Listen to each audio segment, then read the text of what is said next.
Hey y'all, this is SJ Gets Down, your favorite podcast you don't even know about yet, but you want to. I'm here with my good friend Ken. Hey Ken. Hey now, how you doing, Steph? I'm doing good. We're going to talk about the Magic 8 Ball today. And this is our second episode, Ken. This is true. The second journey.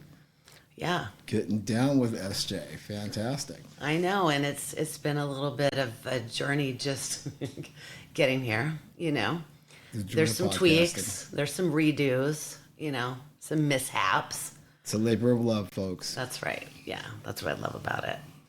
And I love all you guys too. Okay, so, you know, the Magic 8 Ball. Let's rock it. So I got my first Magic 8 Ball in high school with my lava lamp. Did you have a lava lamp? I didn't have a lava lamp. I wasn't that cool. Did you have a Magic 8 Ball? I have had Magic 8 Balls during the course of my life. Not in high school, though. I had one in middle school, but somebody stole it out of my locker. Ooh, that's not okay. No, it wasn't. I was kind of bummed. That's a Magic 8 Ball crime. Truly was. Totally. Yeah, so I had it sitting, you know, I had a waterbed. Of course you had a waterbed. And it was heated for the winters with the mirror frame on the back and like that fake just bad wood with the carving in it. Of course. And I had two shelves. So I had my Magic 8 Ball on there. I had my lava lamp like on my side table and my own telephone, by the way. Of course you with did. my own telephone line until I got cool, it taken weren't you? away. Oh, what'd you get it taken away for? I might have snuck out one night. Yeah. Just being you. Yeah. And my mom's like, you can't have your own number and I'm taking your phone away because you sneak out the window. So that was the end of my coolness. I had to go to the kitchen with the ones with the long cord, like the 100-foot cord, and I could take it around and hide in a closet or whatever, just to have a private conversation. That's how it was. I can picture you. That's beautiful. So, hey, all you young people out there, you know, we've been through a little bit. We've been through the cords of telephones, and you consider yourself lucky. Absolutely. So, let's rock this. Yep. So, after doing some fun research and understanding why the Magic 8 Ball came around, and I was going to say, Ken, you're a history guy. Can you maybe set up like the whole history of the 8 Ball first? Well, okay. We know that the Magic 8 Ball, you all don't know this, but we know this. The lucky few. Magic 8 Ball was invented in 1946. So imagine that, 1946. Imagine what was going on in the world at that Absolutely. time, too. The war just ended. Yeah. You know, everybody's People getting needed some luck. Everybody's got some money to spend finally for some luxuries. Obviously, they felt the market with this, and this guy, Albert Carter, you know, he's the son of the clairvoyant. You know, invented basically the functional components of what we know as the 8 Ball. He was inspired by his mother. Which is, I love that. Right. Yeah. So, you know, she's like this clairvoyant that had this magic spirit. It's a spirit writing device. Okay. That she used. And this is basically the inspiration because apparently she had a great story about her in terms of people coming to see her and seeking Probably advice. like seances. Absolutely. From what I've read, she's very respected and many people would come to see her. Okay. And so, okay, one of the things I will take before you move on, I will say that the toy that we know as the Magic 8 Ball was actually called the Psycho Seer at first. Oh, so, okay. So he started with the Psycho Seer. Right. And then when he got together with the All B Crafts Company, that's where we get, you know, moving towards the Magic 8 Ball and then eventually Brunswick. And so on. The rest is kind of history. Oh my gosh. Yeah. It's when he hooked up with what Mattel would soon be. Right. Yeah. Let's give her the timing of the Magic 8 Ball too, because that is interesting right after the war. People need a little fun. Don't need to be so serious, maybe.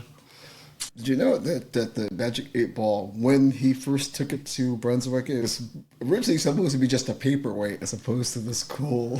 Oh my God. That's awesome. I love it. Right. Okay, so when you and I were talking about the history of Mary and Albert and the Magic 8 Ball, it made me go a little deeper thinking on fortune telling in general and how far it goes back. And are you ready for this, Ken? Please tell me. Roughly 3,000 years ago, the ancient Greeks believed in the power of oracles and prophecies. So, an oracle is a person, place, or thing that shares prophecies or divine guidance, speaking on behalf of the gods. And I wanted to now ask my magic 8-ball, could I be an oracle? Could Ken be an oracle? I can't. I mean, can you always not read these things? Always, as far as I can remember. Oh, that's a yes. I mean, thank goodness, because that's the only thing I can read. I love it. All right, so we could be oracles. Yes. I read about the Oracle of Delphi. So Delphi's in Greece. Rulers and warriors and common people for over 1,000 years would travel to the temple, Delphi in Greece, and seek answers about the future. This is the temple of Apollo. And Apollo is the son of Zeus.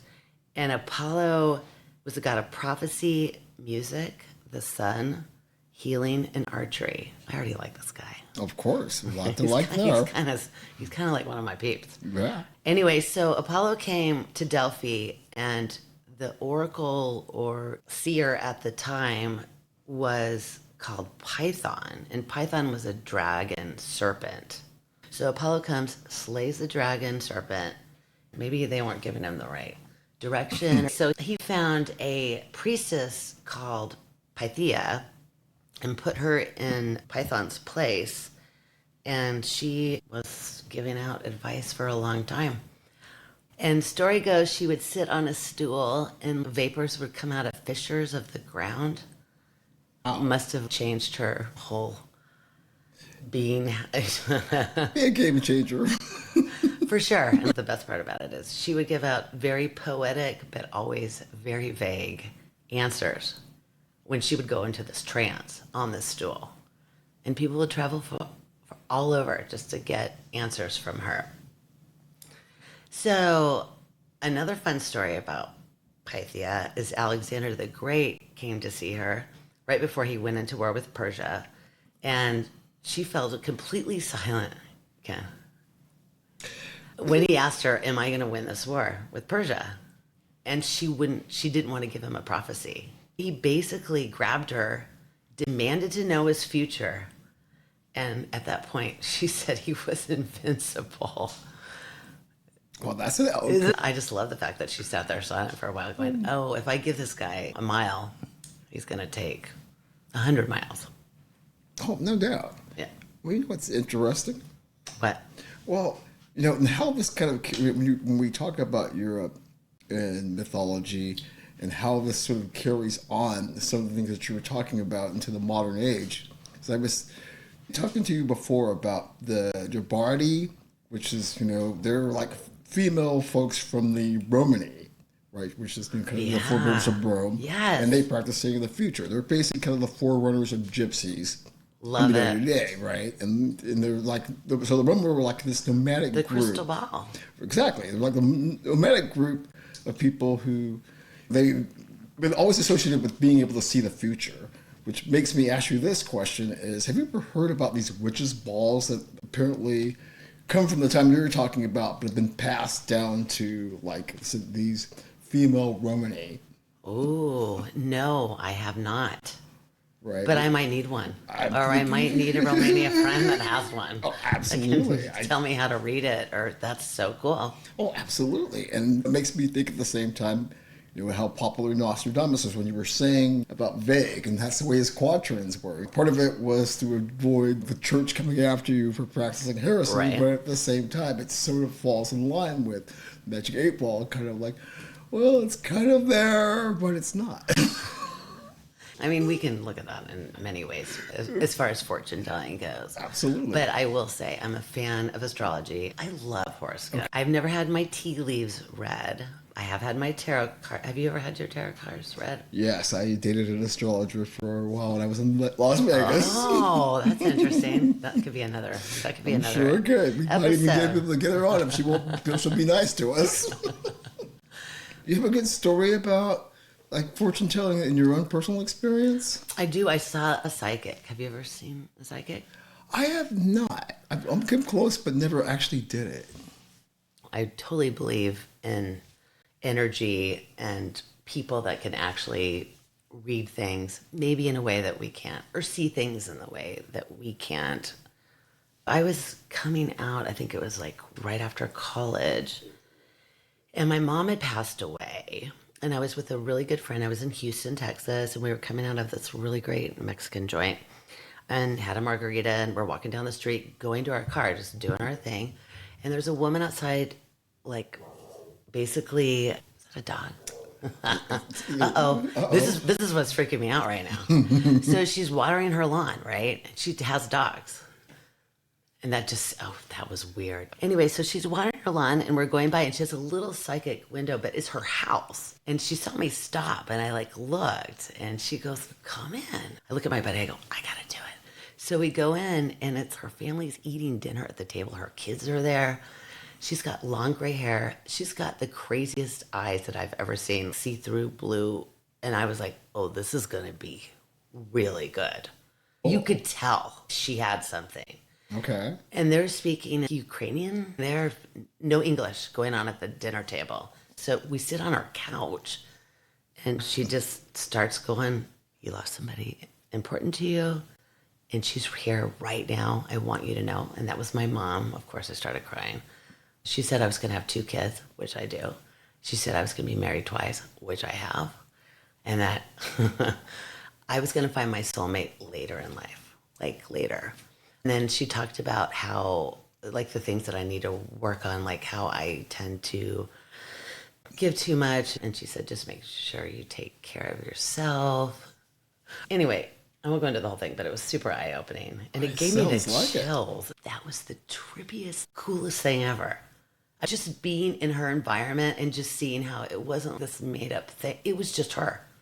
Mm-hmm. Wow. No, that's funny because when I was back home recently, there's this in between the town I grew up in and the town next to it. There's been this fortune teller shack that's been there. I moved there in the 70s. And so it's been there as long as I can remember. It's like 72. And we passed by it. Yes, that same 99 that runs through Oregon and Washington.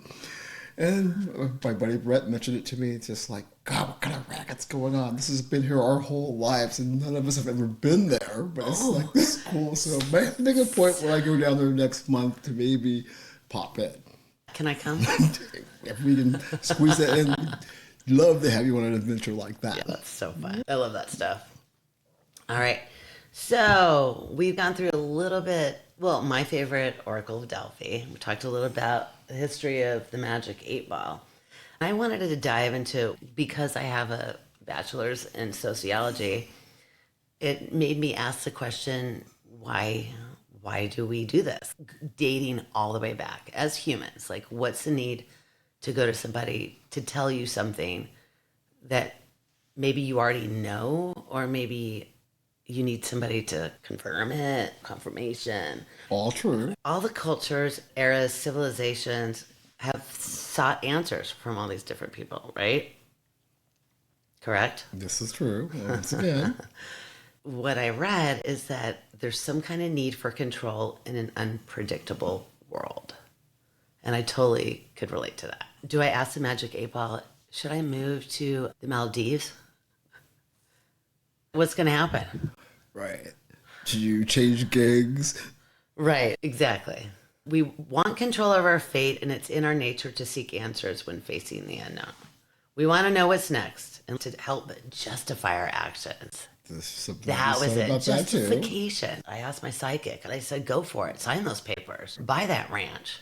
Promotes hope in a very cool way, but of course, because of different outcomes on the ball, it doesn't necessarily transmit to hope at times when it doesn't give you the outcome that you want. But you'll be surprised, Kent, because so it's a 20-sided dice. Mm-hmm. Out of the 20, 10 are pause, 5 are negative, and 5 are neutral.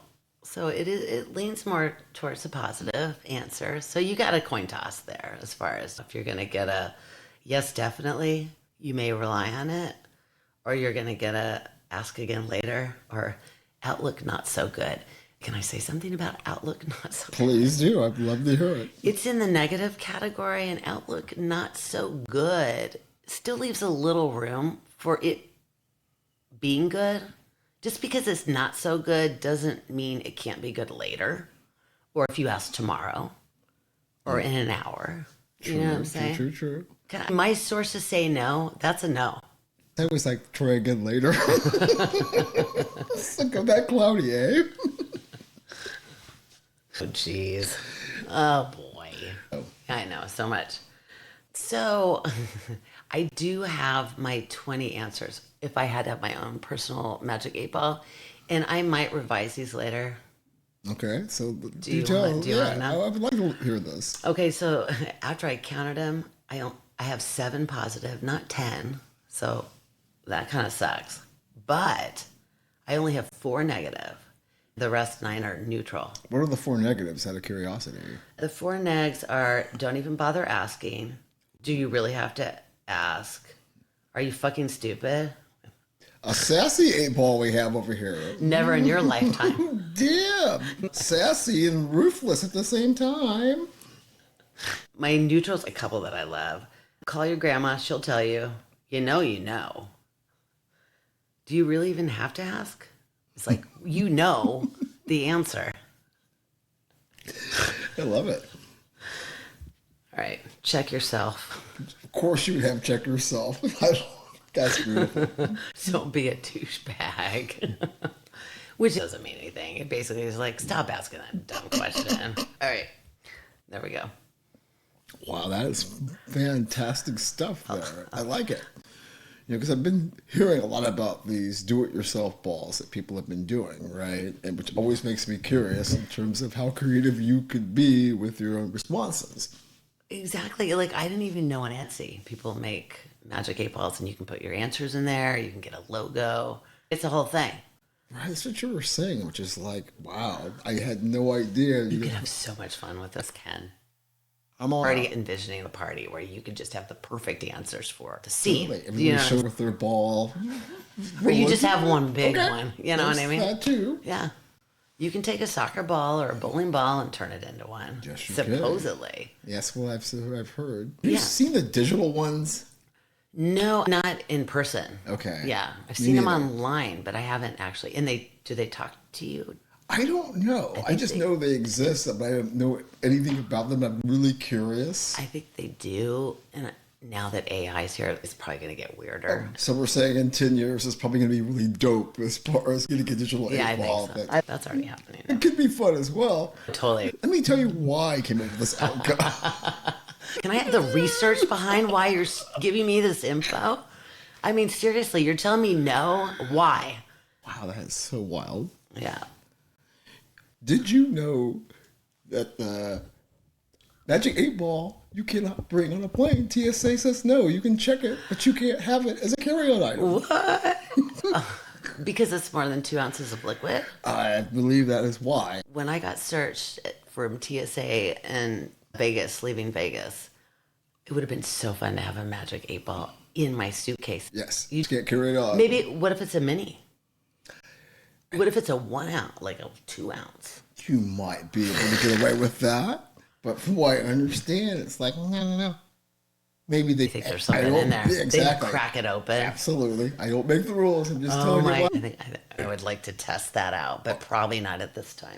Did you also know this, that in the last decade and a half, there's been 3 attempts to make a movie about the Magic 8 ball, but somehow it's never made it to production. It's been supposedly greenlit, but the point is that major studios have contemplated this 3 times in the decade and a half. As far as making a film, and a major player wanted to do so, one of these actors that we would both know, and we'll come back and tell you in the next episode who it was. So what do you think if they were going to put a Magic 8 ball as is it like the theme? Yes, and I'm trying to figure out, would it be a horror where the Magic 8 ball just comes to life and does all kinds of sinister stuff to people, or would it be really campy, or a combination of both? It's probably a combination of both, or people like base their life off of it, and you just get to see what happens. That would be kind of cool too. Wow, absolutely. And 5% is neutral, which I consider almost. You can look at it half glass full or empty. You know what I mean? So what else do you know about the Magic 8 Ball and like popular culture out of curiosity? This is fun. There was a guy, I guess, that brought a Magic 8 Ball into a casino in Vegas at a blackjack table and started betting big, and a roulette table. It made bets, and both were winning really big, and then all of a sudden they lost it all. So it's not card counting. It's not math. Yes, indeed. Even yes, though indeed. you do have a 50-50 chance. And this is only rumors. There is no documentation at all to support this. Just rumors, but they're out there that Barack Obama and Steve Jobs No kidding. both had Magic 8 Balls in their office. Barack in the White House, by the way. Wow. So you're telling me the day they got Osama bin Laden, he looked at the ball and says, "It's a strike." No, I don't think it was him that did it. Supposedly it was his White House staffers had Okay. it, but they were the ones that maybe would have fun with it. But like I said, this is a rumor. And then with Steve Jobs, he would shake it to predict whether a product idea would succeed or not. So you're telling me at one point when we were rolling out the iPhone, is this going to be a dud or is this going to like be the game changer that it's become? Right. And obviously, the outcome was said decidedly yes. Yeah, David Bowie, he had a huge thing with mysticism. He was so into the occult and Yeah. all that cool stuff.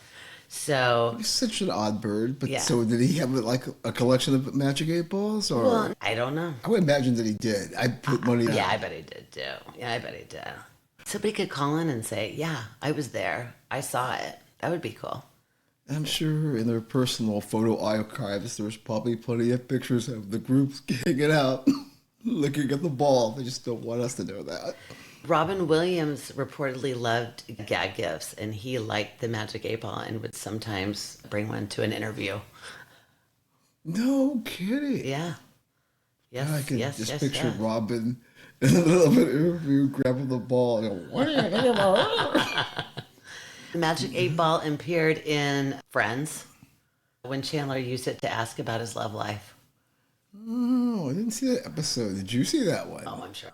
Yeah, I love that show. So, you know the whole thing with Toy Story. The main character there uses the Magic 8 Ball, and Tom apparently one of the main characters there, he's trapped in a store, and I guess he looks at the Magic 8 Ball and asks his fate. He says, "No, you're not getting out of your suit." Apparently, it's a great scene. So, but I haven't. That's But I don't awesome. remember the time that I watched Toy Story many moons ago. I don't remember that, and I watched it because of the girl. Mhm. So it might be worth a rewatch just for that alone. Yes. I wanted to show. Okay, so you and I were talking about campy, whatever things. So you've never given money to Zoltar? Way back in the day, yes, I did. Like the machine with the guy? Oh, yeah. Yeah. I have a couple of Zoltar. I still have my answers because it spits it out. You remember the fun days when you used to get like things out Oh, of them? most definitely. That's what's so funny. You The gumball bringing those machines. stories back up and just sitting like that. Zoltar! There's one in Vegas. I will pay $5 to get an answer from Zoltar. Totally. Yeah, completely. 100%. So, what else do we have coming up as far as our journeys getting down with SJ? Okay, our next episode, Ken, is about stories, storytelling, storytellers. This is going to be really fun. Another thing I appreciate and something that I really love storytelling. So, if you have a good story, please call the Confession Hotline 503-683-2006. Why story is important to you? Anything. Just lay it out there. Love you guys. Please rock it, folks. It's going to be so much fun. All right.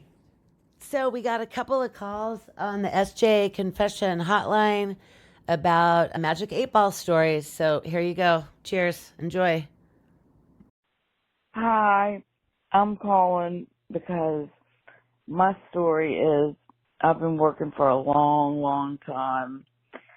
I read 8 balls, Magic 8 Balls in the French Quarter in New Orleans. People come see me to get their fortune told, and I read the 8 ball.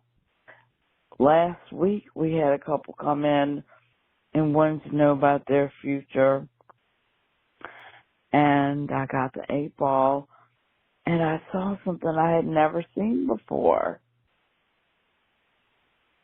Yeah, I'm calling to share a funny Magic 8 Ball experience I had when I was in high school. it was just one night I was at a party and my high school secret crush was sitting across from next to me on the couch and I grabbed a magic 8 ball and I whispered, but I think she heard me. Should I ask Lisa out?